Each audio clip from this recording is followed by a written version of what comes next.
20 on me, case emergency. Ain't no cap in my rap. Real I know it's the truck. More profit mean extra. Emerald white out full of pressure.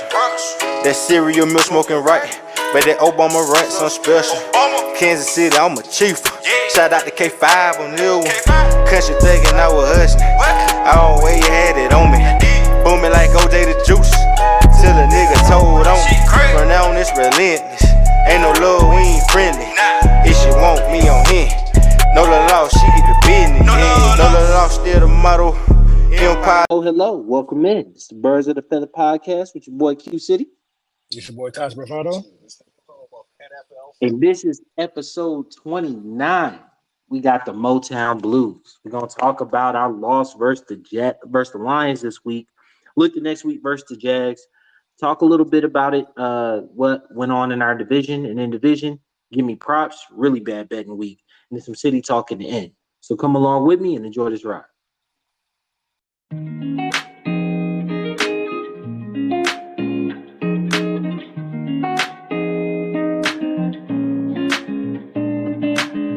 Yo, man, this week was rough. So we come in on a 20-6 loss versus the Lions. It was as Usher would say, it was all bad. It was all bad, bro. I didn't really find many highlights from the game. Tell me what you thought, man. Just defensively, they did fine. Outside of that one play to Lepore, the defense which was just a breakdown in coverage. Yeah, truly the breakdown. But like other than that, like the defense did all that you could ask the defense to do. Now, offensively, it was a lot of it's hard to put anything on one person. Like, yes, Ritter performed well, but you also got to look at the offensive line, and then you also have to look at the receivers, and then you also got to look at Arthur Smith. It was just a poor performance across the board offensively. Yeah, it's just from play designs to lazy route running to missing blocks. Because I seen some type of stat that Ritter had 1.3 seconds to throw the ball in that game on average. I don't care how good of a quarterback you is, you really can't do much with that. But now, my biggest... Oh, go ahead. No, I was going to say, but like, outside of that, my biggest issue with Ritter is probably just the same knock that he's had since the draft process. It is inaccuracies. Because even when he had the time, he was still missing relatively easy throws. Now, you hit on my main points.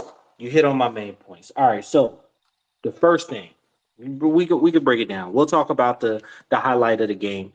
I felt like our defense came to play. Now, what I will say is that our defense coming to play didn't translate to production in the sense that Jesse Bates was Jesse Bates. He was awesome. He had, I want to say, 9 tackles and that interception as well. Balled out. You know what I'm saying? That's Jesse. Even in 3 games, we've come to expect that out of him, including his track record in Cincinnati. Yeah. But no sacks, bro. No sack. And I've seen time and again what a no pass rush Atlanta defense looks like. And that hadn't been us through 2 games. And so, like, it felt like Goff had pressure, but we weren't getting home. And the pressure didn't seem to affect his ability to complete passes and make throws for a majority of the day. That was kind of disheartening because I wouldn't say he carved them up, but they were able to get a pretty substantial lead, and then Jamar Gibbs went stupid. Jamar Gibbs had timely runs today. He only carried the ball 17 times. Had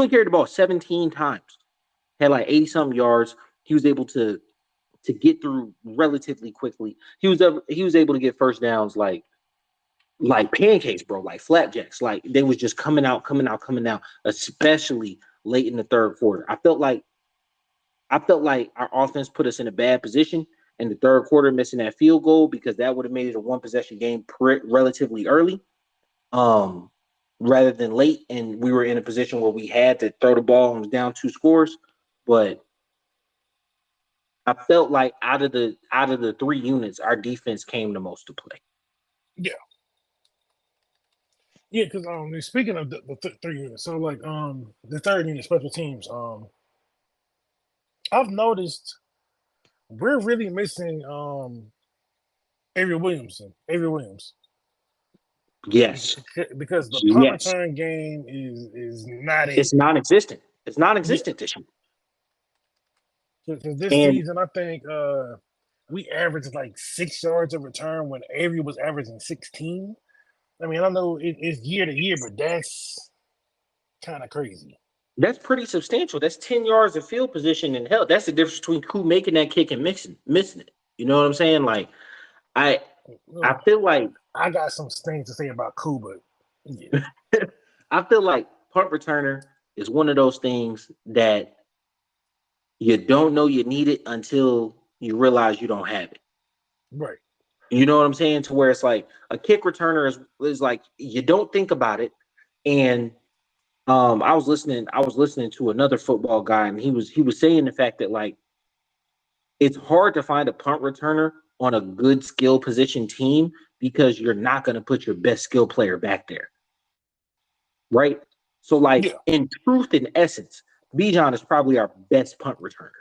But you're never going to put him back there. You know what I'm saying? That's unnecessary. Unless it's just like one of them, you need an explosive on that type of situation. An explosive punt return for that position, like for that situation purely. You know what I'm saying? Like it's either Bijan or Cordell who's hurt right now. You know what I'm saying? Like still hasn't found his way on the field this year. And it's like now I feel like with a lessened offensive load, you could probably put Cordell back there again. But it's one of those things that like you don't realize how much you need it until you don't have it. All right, so let's get third team, that third phase of the game, right? What's going on with Cool, bro? Yeah, that's 3 missed kicks, 2 missed kicks and a missed extra point in 3 games. In 3 games, this man is an all-pro kicker, and from a point to where he was automatic, especially in domes, we're getting to a point to where you are afraid to line him up if you get inside the 35-yard line, and that was never the case. Yeah, it wasn't. It's disheartening.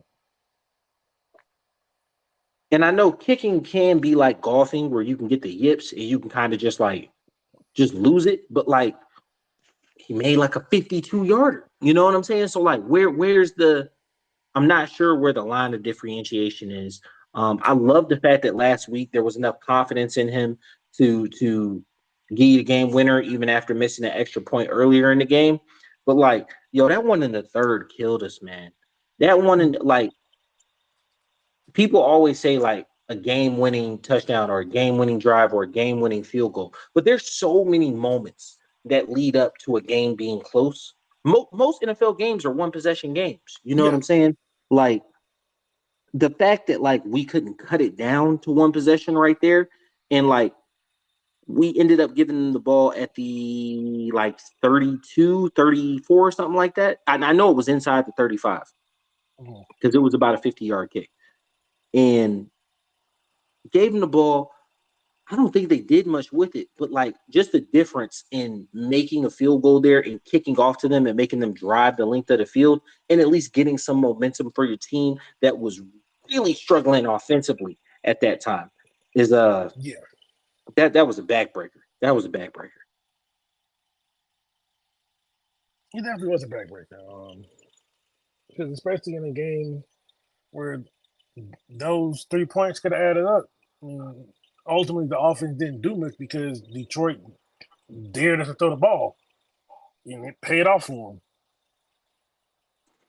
them. The last thing I'm gonna say on defense and special teams, Laporta had the one big one over top. He went 8 for 84, but it was really just that big one over top. He was really possession based most of the game. I felt like they kept him under control, but St. Brown had a day, bro. St. Brown had a day. 9 for 102. he wasn't lined up on AJ specifically He's a slot for a good bit. receiver. Yeah, for a good bit of the day, but like I feel like that's kind of a red flag on us needing to upgrade our our cornerback depth. If when we go 2 down or 3 down, we're just completely unable to guard. Well, we still had our starting nickel corner. The only starter that we were missing, and he played in spots, was Akuda. But in defense of that, St. Brown's been doing that to everybody.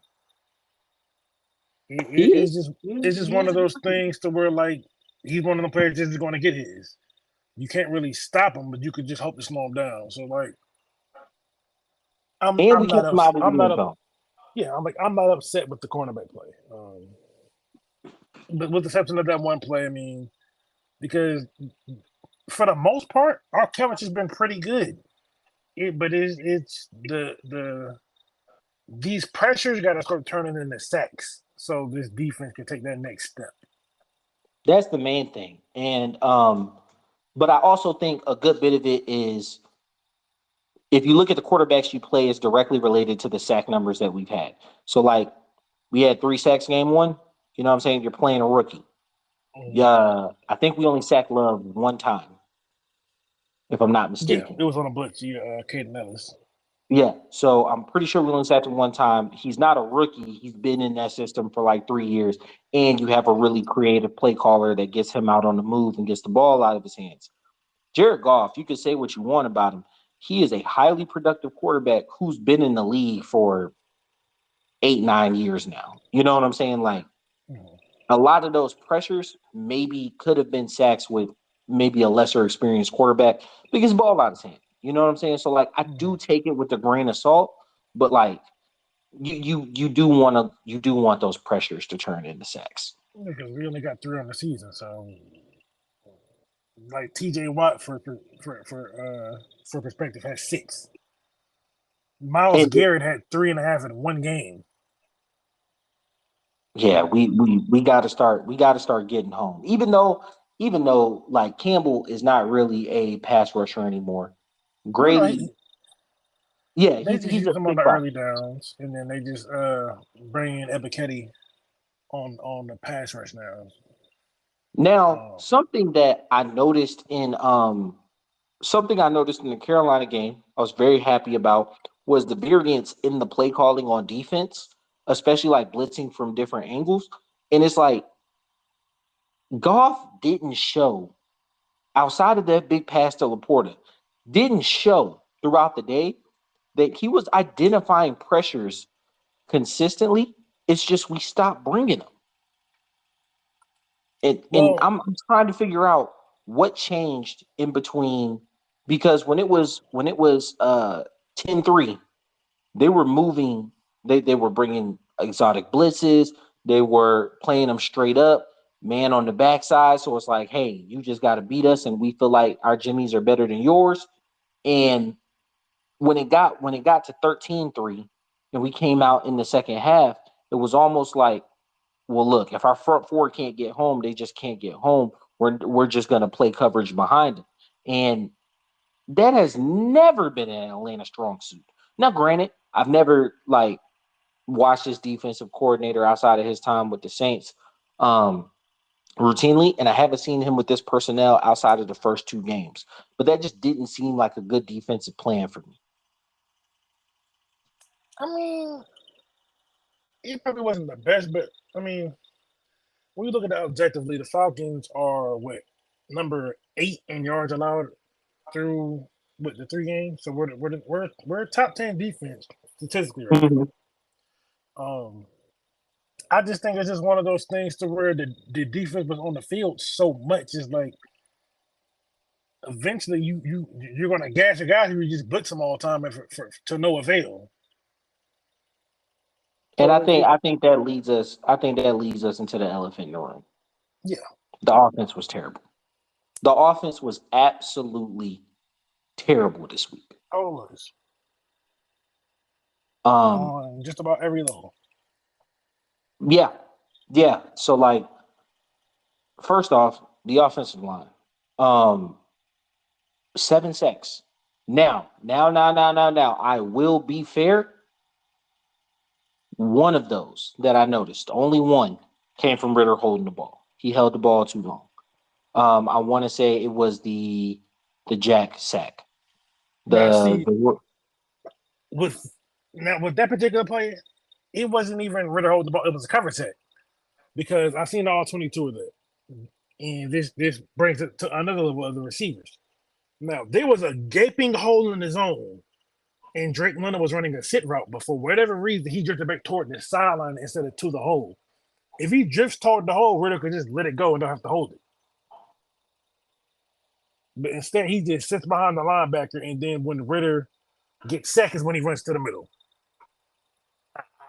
I wasn't understanding the thought process behind it. Like, so I'm feeling like that's a London didn't read the coverage and they weren't on the same page there. Either London didn't read or Ritter didn't read it. Because if Ritter didn't read it, that would lead to slow processing and holding the ball. That's the only sack that I really felt like was on him. well, But I that's don't even say you could say you can read it because like you're running with two read, you're running two route two route plays, and one of the guys is because it was only Kyle Pitts and Drake London that ran off routes. yeah. Everyone And you're with still in Kyle the Pitts up pocket. top. You can't throw Yeah, it. yeah. Yeah. Yeah. Everyone with Kyle Pitts up top, and then Drake London has the opportunities. So as a quarterback, what can you do? Because You gotta because you gotta eat it. he tried to escape out of the pocket, and then he got sacked. Because as a receiver, you got to have the quarterback out, drift to the open spot, find the open space if you know it's his home. Yeah, find the open space and sit down. Like that. I don't disagree with you. I wouldn't I wouldn't say Drake runs lazy routes because I've never seen him. Now, does he do a lot on his routes? Not that I've seen, but I wouldn't say he ran lazy routes. To me, that more so looks like a miscommunication on what he was reading. Oh no, I wasn't So calling it a lazy route. My lazy routes weren't Drake London. now I haven't seen it from Matt Collins. I'm gonna tell you who I saw from, and I'm not really a fan of saying this, even though he had 5 for 45. But Kyle Pitts was kind of He jogging up there, bro. he was running some lazy routes. Now on the shot, some people were saying that they believed he had a like maybe what an injured himself because he pulled up, but I didn't see him pull up. It just looked like he was just jogging. Because like Yeah. even on the run plays when he's just running out the blocks, it looks like he's not into the game. Now, Now I don't know how much of that is now, but 5 catches and he had 8 targets this game. So yeah, it's like they were almost trying to like re-engage him into the offense after 2 really less than stellar weeks. But I don't know if this is one of those like you already lost him type situations. the body language is there. Because I think is because like even when he's open, he has chances for bigger plays, but he's getting missed. So it's just like, man, what am I doing? No, and I get that. I get that. The onus is on Ritter. So what's called 21 for 38 for 201. We're back to the 5.228 yards per attempt, bro. Because I don't do yards per completion because that can be skewed. Right? Like if I pass you the ball, I pass Drake the ball, and then he takes it an extra 10 yards, it's going to look like I completed a 20 yard pass. Like, I feel like yards per attempt really focus on your execution of the offense as a whole and really has a lot to say about play calling and honestly your quarterback's effectiveness. See, So see, that's why I but went like, go ahead. yards per attempt can be skewed just as much though. Like what can't be skewed is average depth of target. But True. the yards per attempt is just because if you hit one bomb play, then that just takes the numbers all the way up. Whether it's I, completions or attempt, it drives the numbers. which it does, but I always use it as a point if you have a lot of attempts and hella low yardage. which we are consistently running into. Like high attempts with high yardage makes perfect sense. Low attempts with high yardage, you hit some bombs.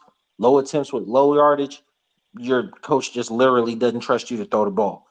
But high attempts with low yardage means you're dinking and dunking all freaking day. And he left hella throws out there on the field, bro.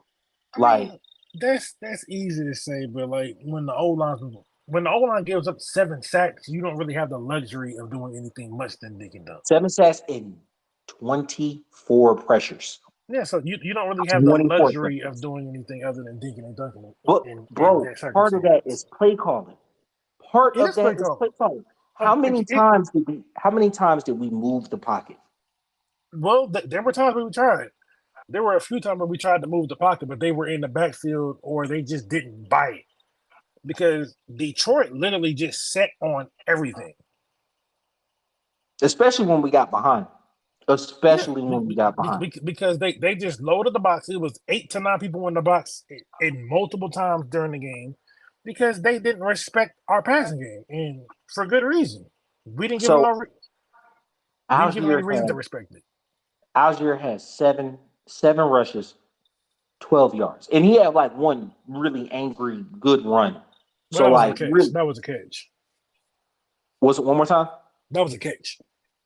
That was a catch. My fault. Yeah. So he had like one really good, angry moment. But like 7 for 12, bro. That's That's not on supposed to him. be your power back. That's not on the running backs. No. I'm saying. I know it's not on the running backs. I'm saying that's supposed to be your power back. Yeah, Then your scat dynamic back, 10 for 33.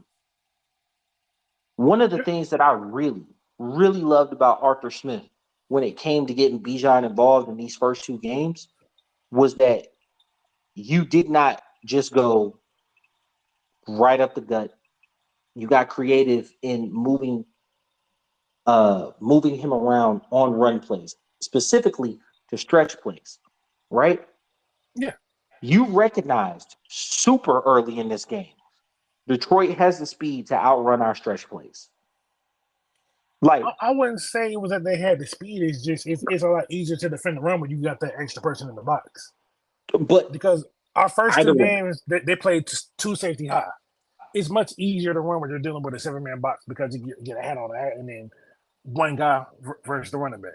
But when you're dealing with them 8-man boxes, it makes things a lot more challenging because they're just saying you're not going to beat us this way. No matter and my how thing is, talented, no not matter one how time, not one time were you able to hit a play action pass behind an 8-man box. you weren't, and that's why what they did worked because we weren't able to make them pay. But you kept calling zone run plays. That's my issue. That's my issue there. You Well, kept calling zone run we're a plays. zone run team, so they're going to run his own plays. That's the bones of the scheme. My Everything man's, then you gotta get Bijan off the field. You gotta get Bijan off the field. Get Algier in that position. If but Algier's they gonna run both out, struggled. no. Here's my thing. Because I know both of them had like terrible days, right? One play versus the Packers that resulted in the touchdown for Ritter, right? The zone play action, uh, boot action out the back, right? How many times did we run that? How many times did we run that? Because I only counted like four, right? Well, but what happened on those four when you ran it? Positive play, You sure? throwaway. No, positive play. That was a completion. Mm-hmm. Throwaway. Um, Ritter run. I think it was like a 1 yard, and one was a sack. Because it was an instant sack because Aiden Hutchinson wasn't going for any of it. So it's like if the defense isn't biting the fake and it's just they're pretty much running unabated to the quarterback, you gotta try to protect your quarterback. And then Ritter is not a straight drop back, throw the ball quarterback. He It's can be not if he him. has time, but there It's was no it's time. it's not him. It's not him, bro. It's not. The thing is, we got to look at it like this. It's game that was game number 7. Was it bad? Yes. Were there flashes? Yes. You can't sit here and say what you think he is off of 7 games. Because how many times have we seen people that look shitty in their first 7 games and then eventually they keep progressing But and then they look better here's by the also game part of it. 20? But there's also part of it though. It It's is a part of seven it. games. It's seven Yeah, games. But you had a whole year in this system, bro. he did. But he doesn't have a whole year of gameplay. That I understand you don't have a whole year gameplay. You had the because whole year. You had the it's whole like year in the this. system. So like you're missing reads is the issue I because don't you think he's have missing this your second reads. year. I don't think he's missing reads. It's just and this happens with any quarterback. He's If you not hit letting them, it go. no, okay. You can't say that because here's the thing. If you only get 1.3 seconds to throw the ball on average, what are you supposed to do? It's not like he's holding the ball forever. He has probably the least amount of time to throw the ball out of any quarterback in the league. 1.3 seconds. What are you supposed to do with it? Realistically, that's hike, and you get the ball, and then you maybe get to your first reading, get hit. What are you supposed to do with that? Like, yes, Ritter played bad, but the old line did him absolutely positively no favors. Which I don't disagree with. I don't disagree with. I think it was a bad overall showing. I'm not saying like, Because it's like I'm Ritter's trash off of this game. Like, no, because it's no. like I'm not absolving Ritter playing bad, but it's just like it's not just him. Like, because it's a lot of different things. Because it's like you can't really say he missed any wide open reads because either there was no time or the receivers didn't run Chris Rock or the play design wasn't there. It was just a train wreck across all fronts. Everyone could have played better. Yeah, So it's just like yes, Ritter. He's 24. He's in his that was his 7th game, and going against a team that pretty much forced him to throw the ball.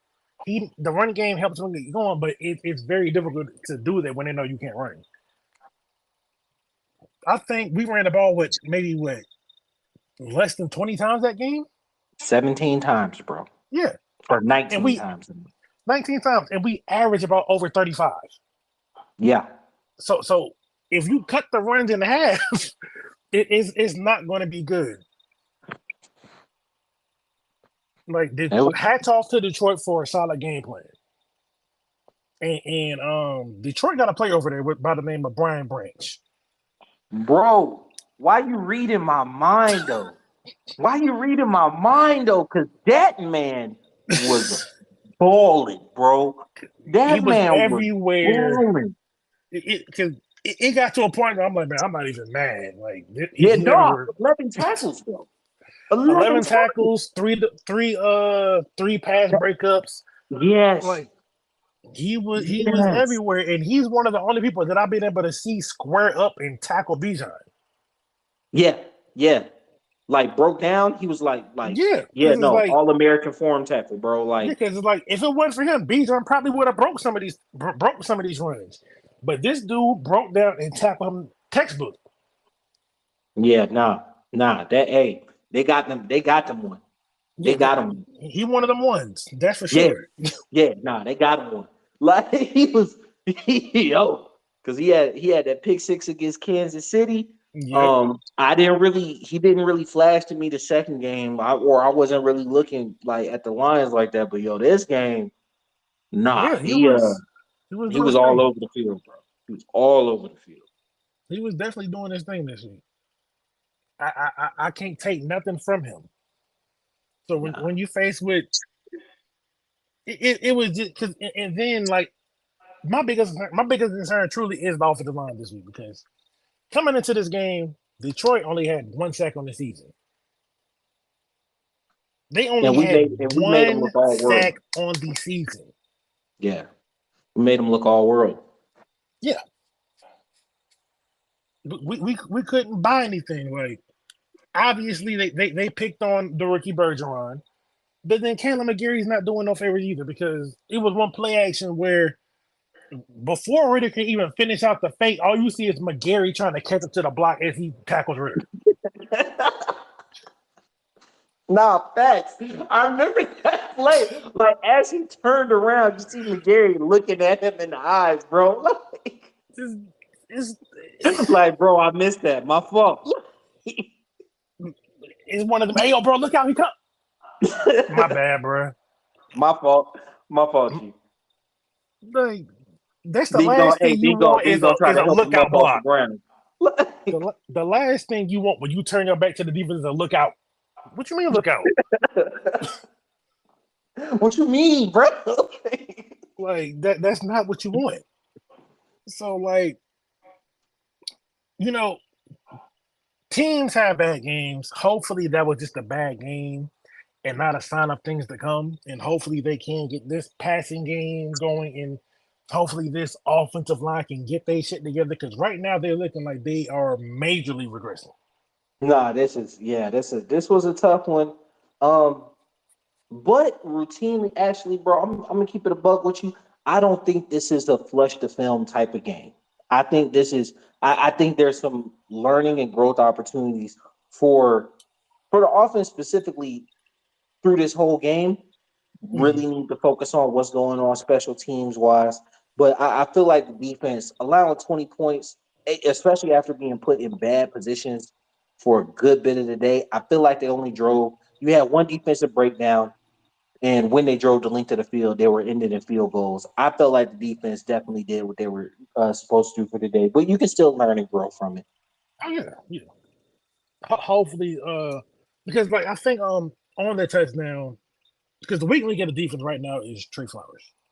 Mm-hmm. Oh yeah, picking on him, bro. Because I think I'm not 100% sure, but I do think I recall that he was supposed to be guarding Laporta on the broke down coverage right now. He was supposed to be guarding him, and he just bailed for whatever reason.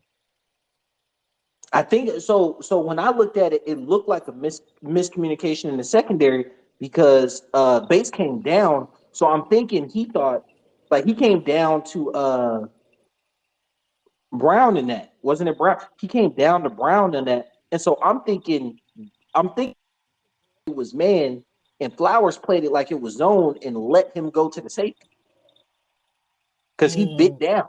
I'm gonna give Jesse the benefit of the doubt before I get rid of Trey.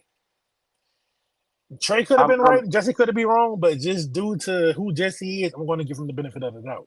So that play, there was no defensive check, right? And trust me, they played it over and over and over again. There was no defensive check on that play that they called out or tried to shift and move. So like that to me sounds like there was. When I say miscommunication, I mean somebody just like forgot to play. Like, you know what I'm saying? But like as a corner, the kind of rule of thumb is if you forget to play, just pick a man and stay with him. Yeah. So like it seemed to me like that's kind of weird because like Laporta he didn't line up on the line that play. So like he was outside in front of Trey. Yeah, the fact that you could just run free is like, yeah. But learn from it. We're gonna grow. Hell, let's move on to the next game. Yeah. We move. All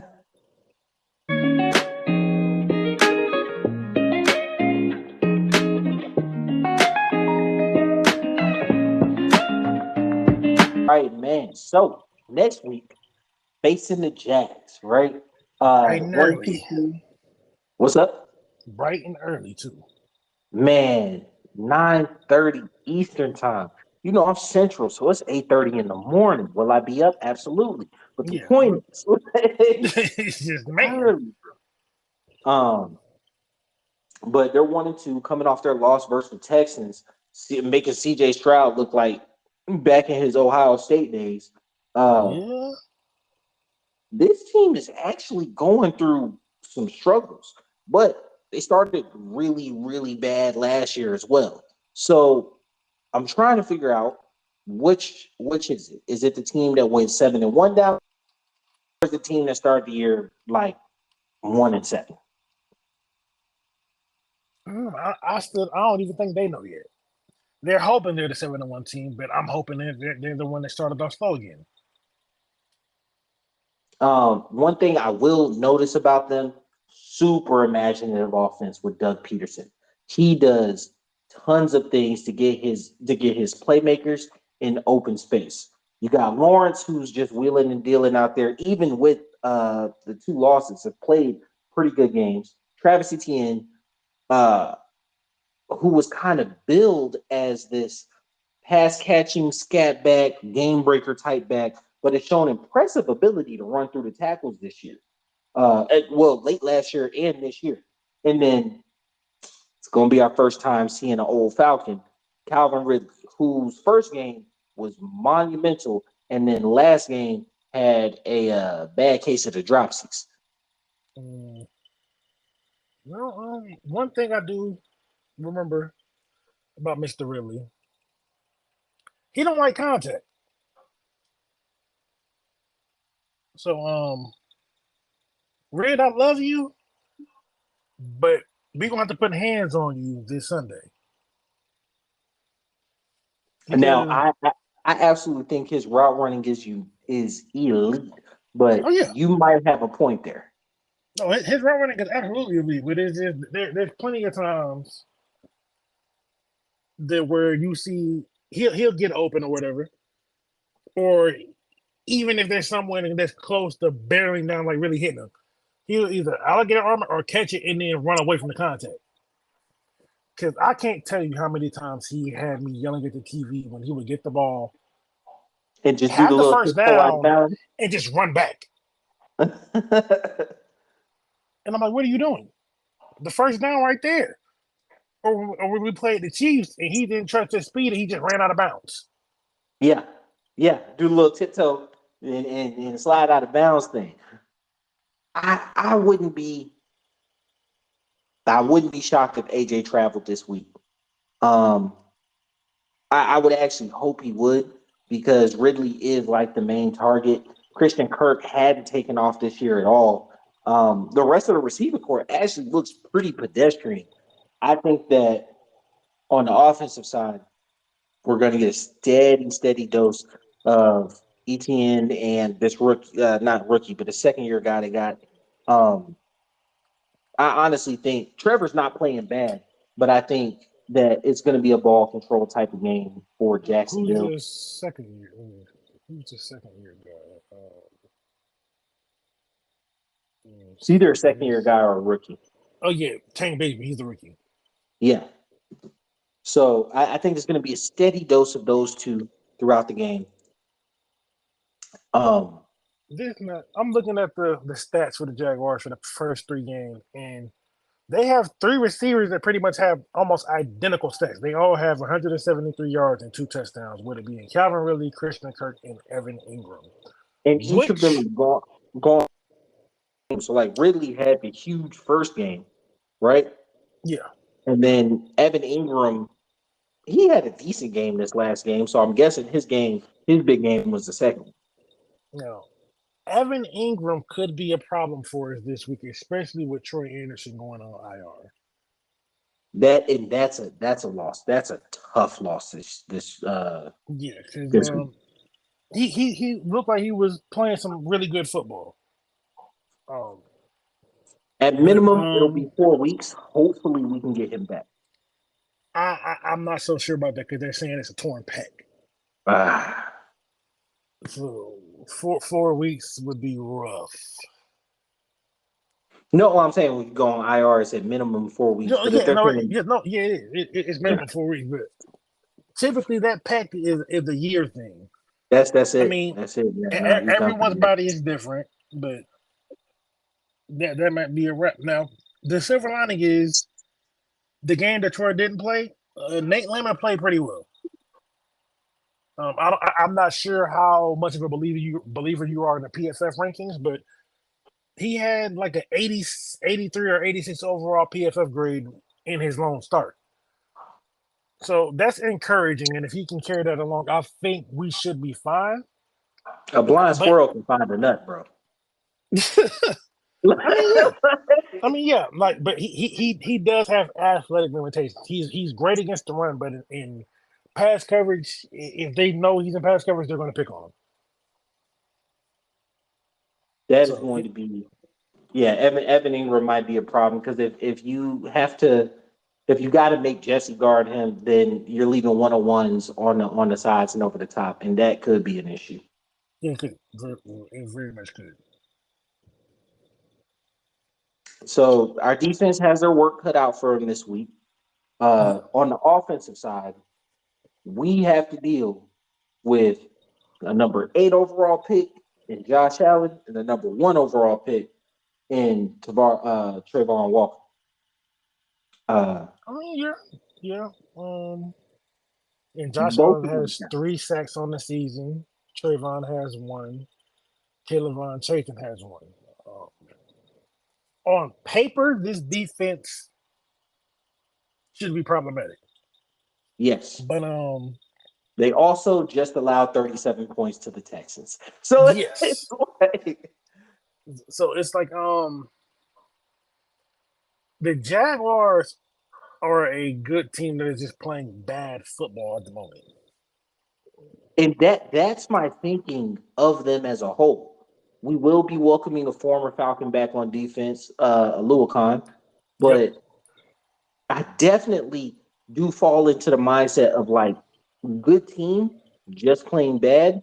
I'm not sure if that's a reflection of the coaching, the player. Well, of course, it's a reflection of the coaching, but like the players, Yeah. the schedule. Like Trevor always does bad against the Texans. Weirdly, he always does bad against the Texans. So that's not a shock that they lost that game. But like, what are we looking for going into this game? London is basically a Jags home game for them. They have built up, by consistently doing games over there. They've built up a pretty good fan base. Um, so maybe a little hostile. I am looking forward to see how Ritter and the rest of the offense responds to this embarrassing loss versus the Lions. Now, I expect them to come out with a much better game. Much better game. Because I did have last week tabbed as a Desmond Ritter breakout game, and boy, I was wrong. Why? We missed the mark on that one a little bit. Yeah, definitely missed the mark. But hopefully this week, at least just get the running game going, get the ball back in the Bijan hand, and just let everything just run everything through Bijan. And I'm looking to get Kyle Pitts back re-engaged, right? I'm hoping it was just an injury. It looked like he was very engaged week 1. Very low production week 2. And then it felt like they were forcing him the ball this past week. So like maybe that's an effort to get him re-engaged into the offense. And I hope it continues this week because he is a game-breaking talent. You know what I'm Yeah, saying? And if Ritter isn't going to complete any more than 21 or 22 balls, 8 of them need to be going to London, and another 7 or 8 of them need to be going to Pitts. And then you figure out yeah. how to get the rest to Bijan, and Matt Collins can eat when he can eat. No, I'm looking at last year's schedule, right? And this this is actually this is the poorest offensive performance Arthur Smith had in his time. It looks like in Atlanta. But last time with Detroit, no, not Detroit, but Cincinnati, we lost 35-17. We came back the next week with a very strong offensive performance. So I'm hoping that we can get a little bit of that this upcoming Sunday. Yeah, and it's the sign of a good coach. Go back to the Yeah, drawing board and find something new. And I yeah, do believe Arthur Smith is a good coach. I do. I do believe sometimes he gets in his own way and he could be a little overconfident. Because I've been seeing a lot on Twitter that people believe Arthur Smith needs to get a passing game coordinator, and I tend to agree with that. I feel like what's the point of that title or giving it to somebody if you're never going to let them call the game? No, no, Like no. See, you're the offensive coordinator, you're the play caller, and like this is the offense that worked in Tennessee. Getting someone who's going to create amazing passing concepts that don't exactly like a three wide passing concept with a three wide passing concept out of shotgun does not mesh well with your zone run scheme play action. So you're not going to call it. I mean, but you still got to have it in there for because the thing is you can't run everything on play action. No, Realistically, you're not. I'm just saying like in general, like getting 8 yards on first down puts you in 2nd and 2, and then it's like okay, let's open up the playbook, and it's like well, the play I will call here is a zone play action read with a comeback route from my X receiver now and my see, slot receiver sitting down in the zone. Like yeah, that's what no, I'm going to call every time. It doesn't matter if you have a four wide play zone. no, it's Uh, okay. So with passing game coordinator, Arthur Smith still calling the plays, but the passing game coordinator brings newer pass concepts to the plays that currently exist to get better spacing or just freshen things up. Because right now, Arthur Smith, the play action stuff is very, very predictable. no, I feel like his passing game is kind of remedial, but if you think about where he comes from, his passing game always had superior athletes. And so he never had to actually scheme the passing game in a way that Yeah, wasn't, so Arthur Smith's system is more of a Jimmy's and Joe's versus X's and O's. yeah, he never had to scheme the passing game in a way that was meant to be creative or get people open like Kyle Now, Shanahan. When Kyle Shanahan let's schemes the passing game, he's scheming people open. yeah, but Uh, and I think we need to adopt some of that because, like, yeah, we have some good Jimmy's and Joe's, but at the same time, so do other teams. So there's going to be a time to where you just can't just outman the other person. You're going to have to scheme. I don't think I think he's 100% there in the run game. Yeah, the 110% there in the run game. run game, yeah, he can scheme his ass off in the run game. Yeah, That's why but I I just don't said he needs to bring in a passing game coordinator just to help, yeah, I don't think just at least bring in some fresher ideas that you can operate off of these play actions because you have this nasty run game. Just bring in no, a little bit more freshness with play action. but something that I've learned, bro, is like as I've grown into it a little bit, is that like if I go down, which let's keep it a whole buck. If he ends the season 7-9, he's getting fired. And it's like I don't if think I go down, I don't think his seat's even remotely even warm right now. no, but I'm just saying if I go down, let me go down being me, right? And like Yeah, I don't see him ever setting his ego aside enough to be like, I need help with the passing game, and then implementing and calling those plays. Like it is 100%, bro. If I don't get it done, I just didn't get it done, but I didn't get it done my way. And I've seen this offense work, right? Like I've seen this offense work. I called it. It worked. It got me to the AFC Championship game, right? didn't get you Like to a Super Bowl. it didn't. It didn't. But like that's what got me hired. If I go out going out my way, Yeah, but I mean, ultimately, you says it himself. I don't know how much of it is just political speak, but he says like you have to evolve in this league. You have to constantly evolve. and And I I believe to the best of his ability, he's trying to. he trying to, but like sometimes you have to hit outside sources in order to take that next step. The bones of this team, I think we have great bones. I just think we just need just a little chiropractic work just to get everything where you really want it. I don't doubt it, but hopefully, will the plans that he implements this week help us to beat Jacksonville? Oh yeah, no, I'm confident that he can, and hopefully that maybe just the passing game is just just minor details. Because do you remember back in the Detroit game where it was like 3rd and 2?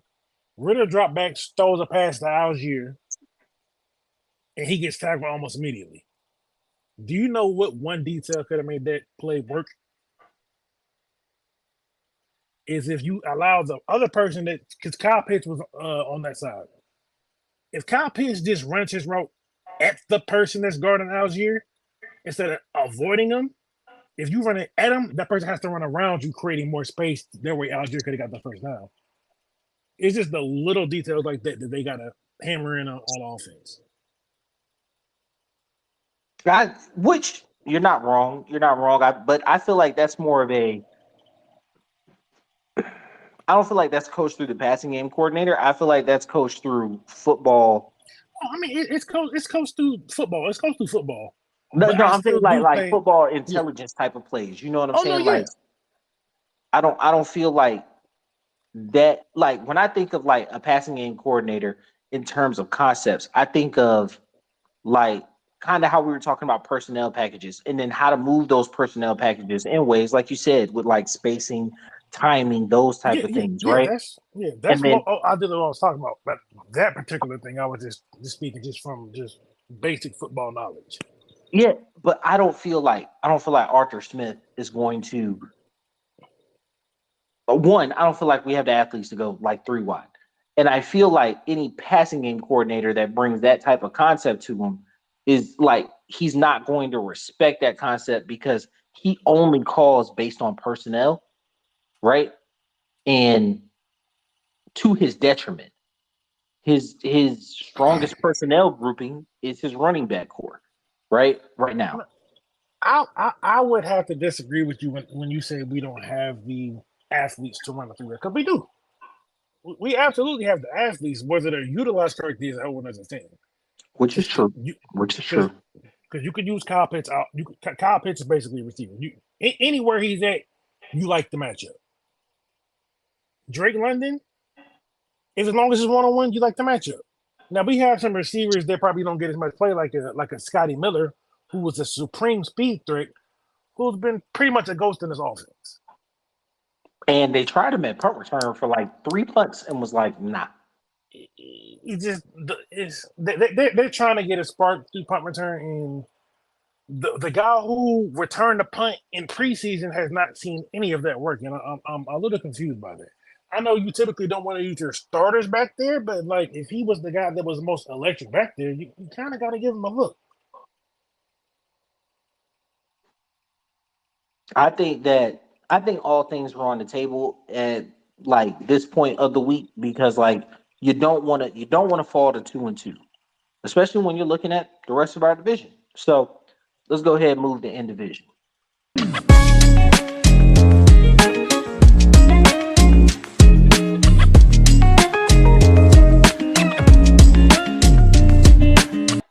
So this week in the division, as a division, we went 0-4, bro. Like it was bad all it was bad I all around. mean, it was bad all around, but that's good news for us too, because even though we suck, so did everyone else. Exactly. And that's exactly how I looked at it. I was like, you know what? We went we went 0-1 this week because you tried, live in the present. We went 0-1 this week, but everybody went 0-1 this week. So Right. obviously we had our loss first in Lions facing the Jags next week. The Saints, heartbreaking loss. Heartbreaking loss. I love They it. were they were up 17-0 and lost the game 18-17. And the And missed the balls, kick. the missed the kick to end the game. But the absolute cojones of Matt LaFleur, bro, to be down 17-9 and go for two, that's my type of coach, bro. Because like that's straight up mad thinking, bro, where it's like, you know what? If I miss this two, that just mean I gotta get a two next time. Like, yeah, straight up Madden thinking, bro. Like, he was Yeah. just like 17-9, went for two, 17-11, scored another touchdown, and was like, now the whole pressure is on the other team. He saw the momentum of Carr going out. Now Jameis is playing, and he took it and ran. And I was just like, Packers needed that win. Good game from Jordan Love.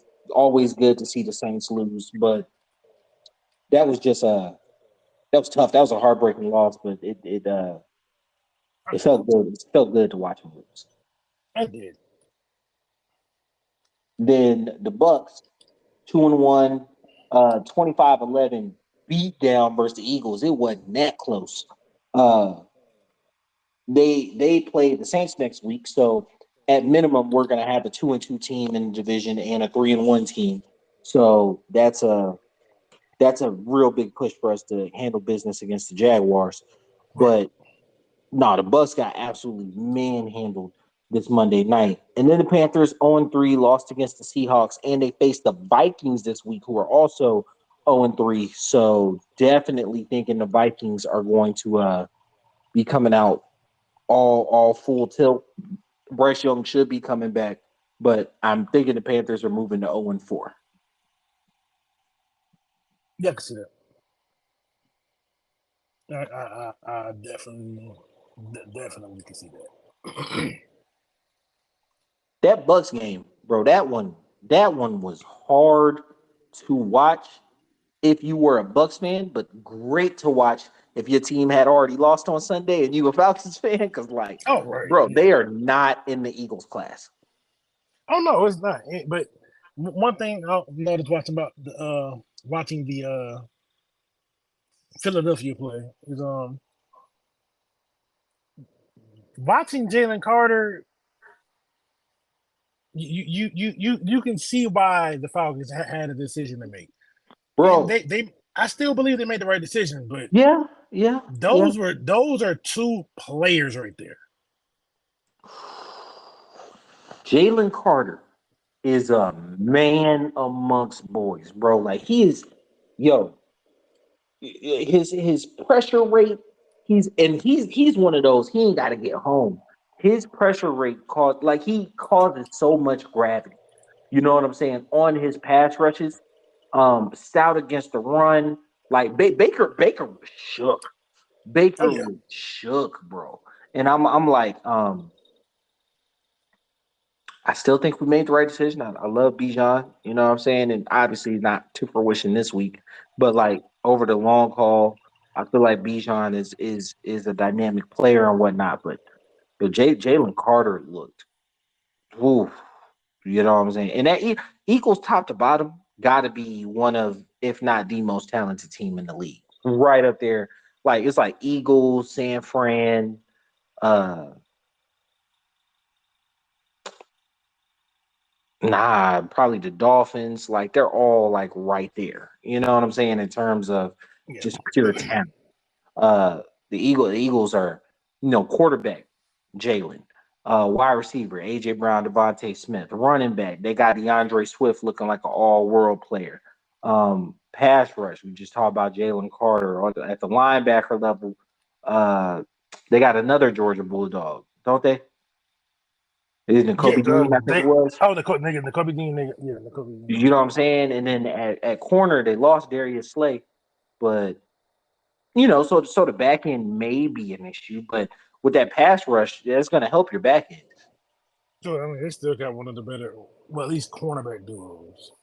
Because Darius Slay's one of the best to do it. Yeah. So like I just yeah, nah, that Eagles team is It's stacked. It's an it's absolutely stacked team. yeah, it's that and watching the Bucks match up against them kind of put me in the mindset.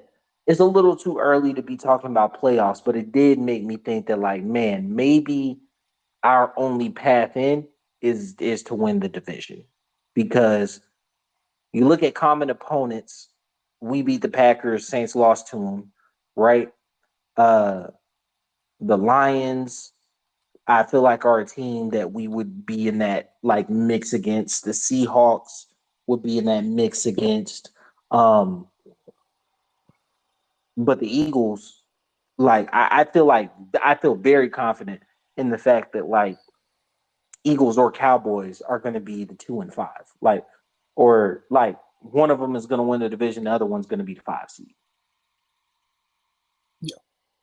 and that's like that's almost like set in stone right there, and so I don't feel like I feel like with the loser of Eagles Cowboys being the 5 seed, that's going to be a double digit win team, which means the 6 and 7 seed may be 10 or 9 wins, which is not impossible for us to get to. But I just think it's looking like our path is to be a division winner. Our path And in to be a I division winner. mean, I mean, to be fair, that is their goal. So I mean, hopefully that worked out for us. Absolutely. Was 3 2-1 teams. If you factor in division records and if you factor in division records, we got one division win. Um, so do the Saints. But if you factor in conference record, uh, we're all pretty much the same. And so it would come down to like point differential, but no one's doing that in week 3. So I just put us first. Right. So I mean, like yeah, we're all tied atop the division with the Panthers at the bottom right now. So, as the season goes on, we'll see some separation. But as of right now, we gotta take care of what we can take care of. Like I said, one team in the division, at minimum, one team's gonna be 3-1 and one team's gonna be 2-2. So like let's look to make it 2 3-1 teams next week. that's the goal.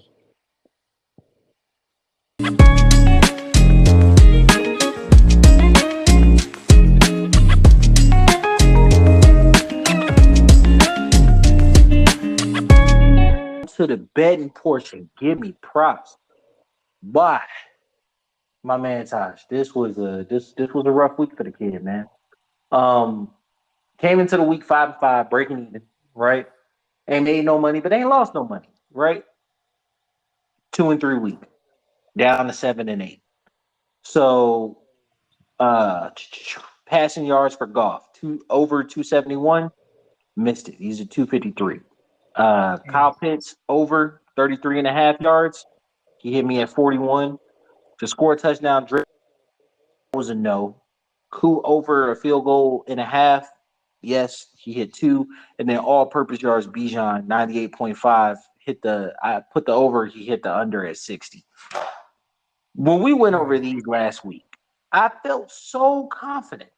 Like the only one I thought would maybe be a miss was the score.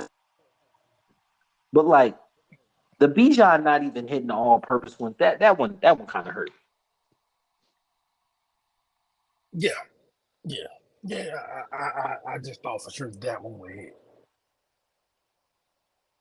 I really did. I think that the coup over a field goal and a half, that's a cash, and I'm betting on him again this week. Kyle Pitts over. Uh, I wasn't necessarily worried because I figured they were going to feature him at some point. But the Jared Goff, I felt like he could have got way more passing yards, but like us not keeping the game as close or competitive, just lend them to running the ball. Yeah, So I felt like, as usual, the Falcons screwed me on a loss. And I said this like very, very early episodes. It's so hard when you because I usually only make one bet on the other team. yeah. But like when you lose the bets and also lose the game, like It hurts. you know what I'm saying? Like, bro, it hits you. It hits you. Like right in the creases, bro. Um, but hey, back at it again this week. We are sponsored by insert your betting app here. So, y'all give us money. Anyway, um, so I got extra points made. Cool. Over 1.5. I do think we're gonna score 2 touchdowns. Um, the longest rush by Bijan over 15 and a half yards. I see one game break for him. My bet on the other team is to score a touchdown, Ridley. Um, Total pass completions, Ritter, 19 and a half. I chose the over there Yeah, I like that. because, yeah, even they put the ball in the air for a good portion, and he does the job, even if they're small completions, and he gets the running backs involved. So Yeah. I'm cool with him hitting 20 completions. And then Kyle Pitts, that's the train I can't get off of. Over 35 and a half receiving yards. So what you think? Um, I like those. They're one prop I like Drake London over 43 and a half. Uh-oh, is Todd getting into props? Have I made you a degenerate? All right, let me see. I'm putting it down. Drake London over 43 and a half. Yeah, I like it. I feel like the offense gonna come out with some determination this week, and I feel like we're gonna see one of the better performances. I feel like, especially after what happened in Detroit, that like, yeah, they're gonna come out guns blazing to make sure they can do all they can to get this team to pass. Yeah. All right. Well, we got one from Taj. Let's look for him for a 1-0 week and a 5-0 week from your boy, man. Like I gotta get up to 12-8. But I'm so proud, man.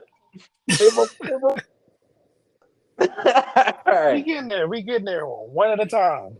One at a time, man. One at a time. That's how it There starts. The first hit responsibly. always, they tell you the first hit always free. You know what I mean? All right. We move on to City Talk.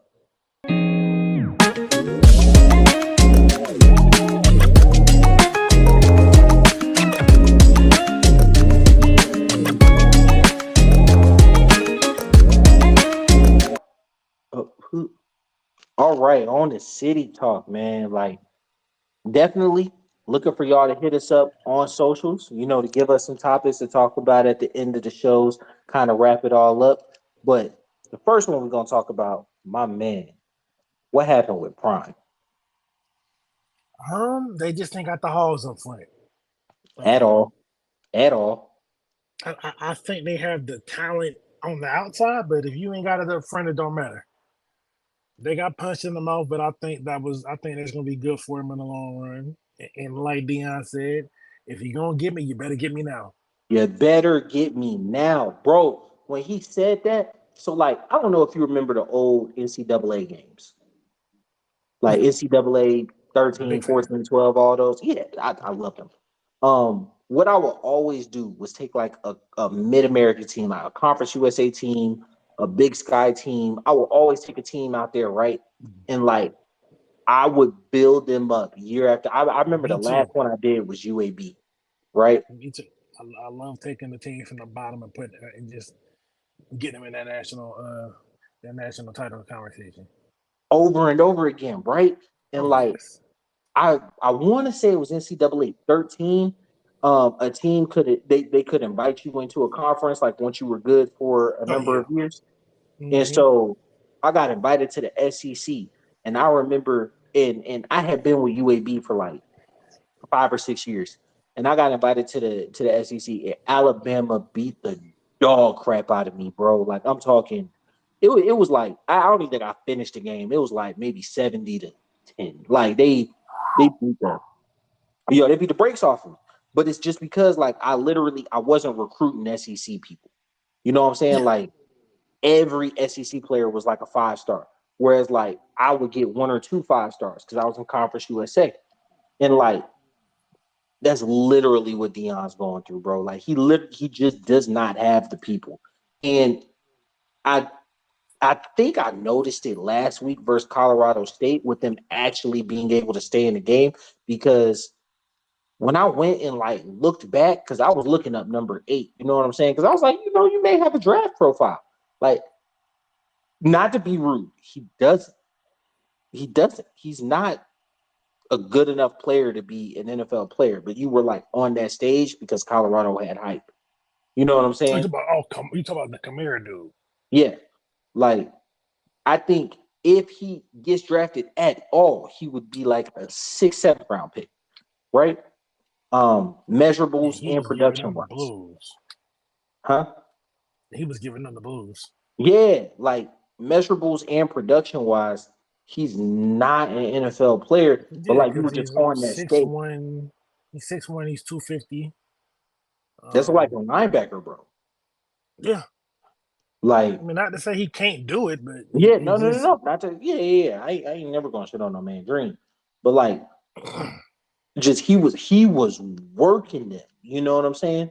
And like, Oregon has been a perennial powerhouse for 20 years now. You know what I'm saying? Like, yeah. they got the dudes. They got the dudes, and Colorado just doesn't yet. And I feel for it. Uh, Travis Hunter wouldn't have made a difference that game. No, and Shador, people saying, "Oh, well, if we had Travis, look, it wouldn't have mattered." no, yeah, Travis, Travis is not. Travis is on the front line, so it doesn't Yeah, matter. nah. He's not. He's not work. He doesn't move the line 35 points. He doesn't do it. No, Shador, you just completely overwhelmed that game. But it wasn't much he could do. And I hate it, but like USC is going to be the exact same. USC is going to be the exact same. I think I don't see Dion going out back to back. I mean, they're going to lose, but I don't see going out back to back putting up only 6 points. No, I feel like their offense might do a little bit more, but in terms of stopping USC's offense, Oh yeah, like no. Yeah, USC going to do what they want on offense. yeah, nah, I expect Colorado's offense to have a better performance, but it's still going to be pretty one sided. I think they're still in mid Big Ten or not mid Big Ten, mid Big 12, low Pac-12 conference. Yeah, Like I like I, those I are think competitive games. I think they're Like they're probably not going to they're not ready be. for high Pac-12, mid Big Ten to high Big Ten, mid SEC, high SEC competition yet. Like they're not Not, there yet. not yeah, they're not in the trenches. No. But I expect them. Uh, let me see. I expect them to finish. So with USC is gonna be 2 losses. UCLA might be 3, and then I think they'll lose to Utah. Oh So yeah. Yeah. They're losing so to Utah. yeah. So I see them finishing with 1, 2, 3, Eight 4, and 5. four is not a bad season for a team that Yeah, won one game last year. yeah. I think that's about what it'll be. 8 and 4, 7 and 5. I don't. One thing with Dion, one thing I honestly feel with Dion, I don't feel like they're gonna lose any game they're not supposed to. So Oh no. like, are you? Who's your college football team? Colorado's my college football team. Colorado as of now, right? So like Yeah, as of now, yes. for me, I've been a Hurricane fan for like most of my life, right? And Yeah. then I also like I'm married to Georgia girl, like literally grew up outside Athens. So, I follow the Bulldogs too. And Mark Richt, like, he was always good for losing a game he wasn't supposed to, bro. Oh yeah. You know what I'm saying? Like that South Carolina game would trip him up every year when he was in Georgia. He came to Miami and he would just like randomly lose like a game versus Pitt. You know what I'm saying? Like just like you would lose a game you're not supposed to lose. And I always felt like that was like team preparation type stuff. I don't feel like Dion is ever gonna have these kids lose a game they not like they supposed to win. You know what I'm saying? Right. Any game that they're supposed to win, that their talent outmatches the other team, I feel like they're gonna win it. Even if it's Yeah. close, I feel like they're gonna win it. I can agree with that. I can agree with that sentiment. Yeah. And But you know, and for the people who just think I'm just a bandwagon Colorado, I don't really follow college football like that. I'm from Georgia, so I will root for Georgia. I mean, I won't root against them, but you know, Dion is a polarizing figure, and that's my guy. So when yeah, he's stepping, I'm stepping.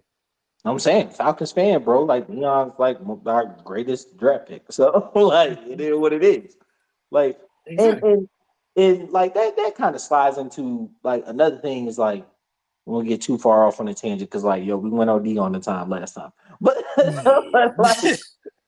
but like you don't have to like explain your fandom. And I feel like a lot of times people go through gymnastics to like explain their fandom. But like, bro, I like that team because I like that team, bro. You know what I'm saying? Like, oh, you a Warriors fan? You didn't like them when they had Monte Ellis. I didn't. I like them when they had Steph Curry. You know what I'm saying? Yeah. like, um, I just feel like people kind of like go through all this. Like, bro, if you're a fan, you're a fan. You know. Yeah. And I also don't believe like I'm a Falcons fan through and through. You know what I'm saying? I'm a Falcons fan, I'm a Hawks fan. Been with them through thick and thin times, like thick times. Ain't been too many thick times for the Falcons, but whatever. You know what I'm saying? Like, but on the same token, like as a fan, I honestly believe you don't owe no team that consistently makes bad decisions like your fandom and loyalty just because like you like them at one point in time. You know what I'm saying? Yeah. Like if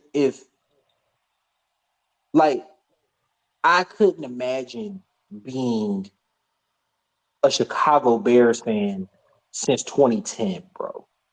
Like one playoff appearance, multiple crappy quarterbacks, like yeah, terrible free agents decisions. Like, bro, I just don't like y'all no more. You know what I'm saying? Like y'all suck. I just don't like you no Yeah. more. Like I'm not finna let you continue to ruin my Sundays. You know what I I'm know. saying? Like, but I mean, Completely understand that. you know, I especially like in a free agent like mindset in life that we live in now, like, hey, fans could be free agents too, man. So I mean, yeah, because some people just follow players. That's what I used to do in college. I would follow players. yeah, and the But transfer portal just makes it to where like literally, mm, bro, you're just cheering for the jersey at this point. so yeah, yeah. I think probably probably the one team that I did root for when I was younger. Well, there were two teams. One was Oregon, and the other one was Boise State because I just wanted to go play on the blue field. Oh yeah. Boise with the blue field was nice. Yeah, that was it. Just the blue field. That was enough to get me to pledge my allegiance to them for that period of time. Yeah, and then you know, like, and they beat Oklahoma because like we're around the same age. They beat Oklahoma in that Fiesta Bowl, Mm-hmm. and that's like, yo, this is super cool. And then like, yo, like y'all started sucking. I stopped liking you. Like, Yeah, you that's know pretty what I'm much what. saying? Yeah, like Like, y'all fell off, and like, hey, well, that's the end of our relationship. Y'all be blessed. you know what I'm saying? Like, uh, but speaking of a college looking score, my boy, what the Dolphins did to the Broncos, that it felt personal. It felt motivated. It felt racially motivated. Like I'm telling you, bro. Bro, it was rough. It was rough. You see, that game alone cured my blues on Sunday. A Like I little was bit. down. A little bit. I mean, I was down, but then I seen the Saints lost, and then I seen, oh, Sean Payton got mollywopped. You know what? Bro, It's not that bad. when Because people you got talk two about out here throwing no look touchdown passes, my with the right hand, with the hit hit right hand, hit bro, I said, oh hit him God. with the Magic Johnson. Hee hee. Man, I was like, and then they didn't even run it up. They didn't even run it up on them, bro. They No, put the backups in, and the backups was running all over them, bro. Like I'm not gonna lie to you. It looked like Denver quit, bro. yeah, because like both of their running backs had 4 touchdowns each. Yeah, like that's quit. That's quit. Like it don't. Hey, look, man. Football is hard. Football is hard, and it hurts. And I'm not proud to say I've been on the field on plays where it's just like, bro, he's not close to me, and then he cuts back, and I'm not prepared. You know what I'm saying? Like I've been that guy. I'm not gonna lie to you, but like, bro, it looked like the whole team just quit, bro. It was just like it's too much. It's too much. I can't do it anymore. And like, it's week 3, dog. Yeah, It's week 3. What the hell is this gonna look like in week 12? bad. And they can't get out of that Russ contract. Oh no, yeah, And they they like man. I was now granted the Dolphins look like a video game. That's awesome. I kind of don't like the fact that they didn't go for the record.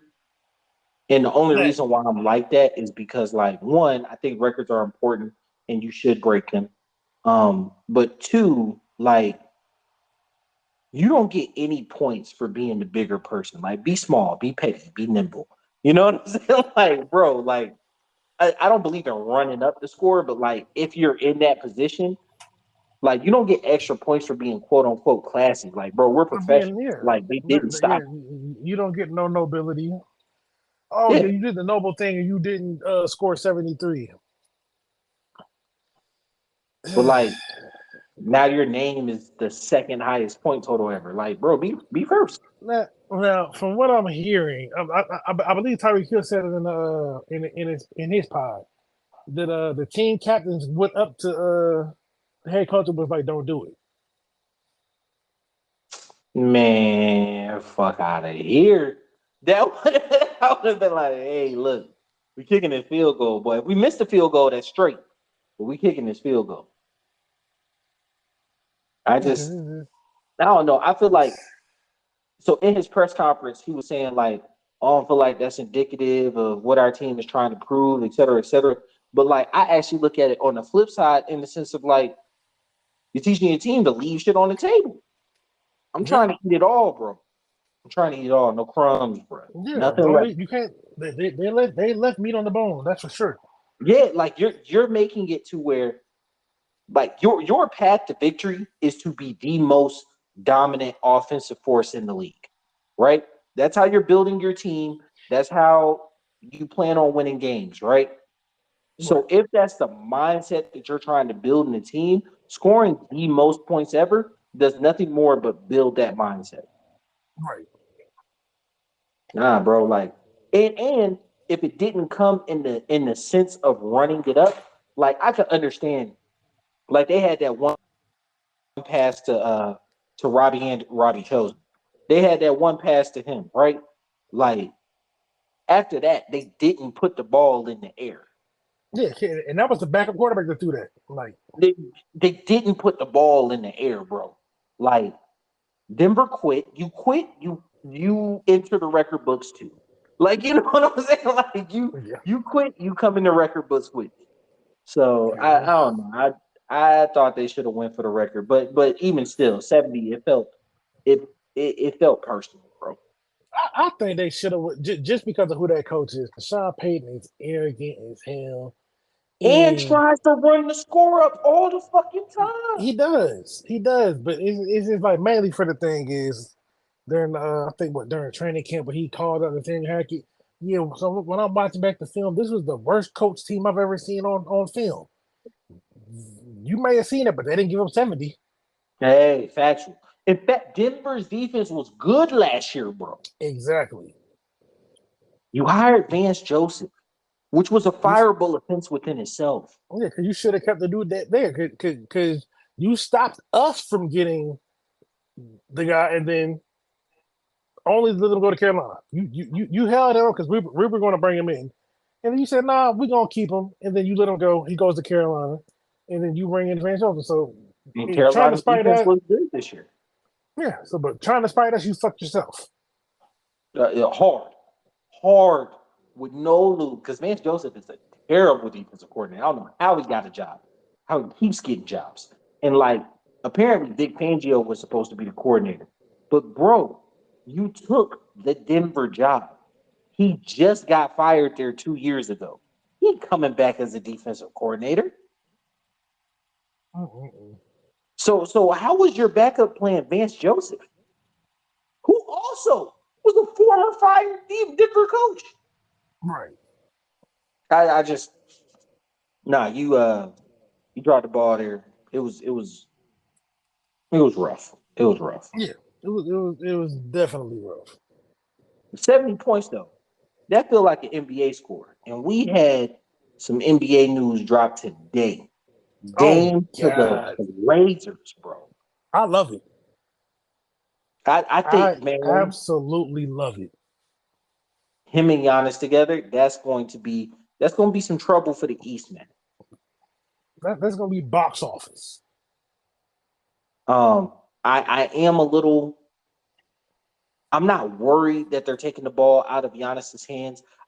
When I think of Giannis, I don't think of him as having any type of true quote unquote post presence. It's just like length and athleticism and him bringing the ball up and carrying around the floor. Now, obviously, Dame is an amazing catch and shoot option, but like you really want him running the show. So, like, does that cut into Giannis' assist?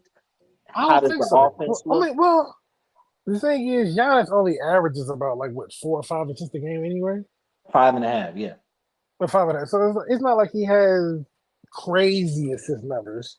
So I still think those numbers will be intact. If any, but it gives him a true guy that can get buckets. Hey, absolutely, and So it opens up the floor because exactly it's because not all like it you're not does going is to read them. right because all it does is gives you one more guy that you have to bring out of the paint because that makes Giannis' job that much easier because the paint gonna be open. Now, former Hawks coach Mike Bud has not been known for having the most imaginative offenses. So He doesn't need to just let your star players be star players. That's all you got to do. and that's what I'm feeling like he might have to do because I feel like even with Giannis, he kind of overcoaches just a little bit. I think and is kind of like beating into Giannis, trust the system, make the pass. You know, that Hawks team was really big on sharing the ball in some spaces where I felt like you should have just let Al eat. You know what I'm saying? So Yeah. I think with Dame being there and him really having the gravitas and pull to be like, I understand the offense, I understand everything you're talking about, but this 35-footer is going up. So Oh yeah. if you don't like it, be there for the rebound because this is going up. I do think that that's going to be one of the awesome storylines for this season, especially as it pertains to our Hawks, considering they're in the East. So the basketball pods are on the way. Can't wait to discuss them with my man Taj. Yes, sir. Um, I feel like we did a little better on time, but we're gonna go ahead and get out of here. So um thank y'all for listening. Appreciate y'all. Look for us on socials. It'll be in the descriptions, in the bios. Um, we're gonna get something going on Patreon. You know, maybe a all 22 breakdown or something in addition to the pod, just for money's sake. You know, for just being a money whore. But either way, appreciate y'all coming through. It's been your boy Q City. It's been your boy Taz Bravado. We out.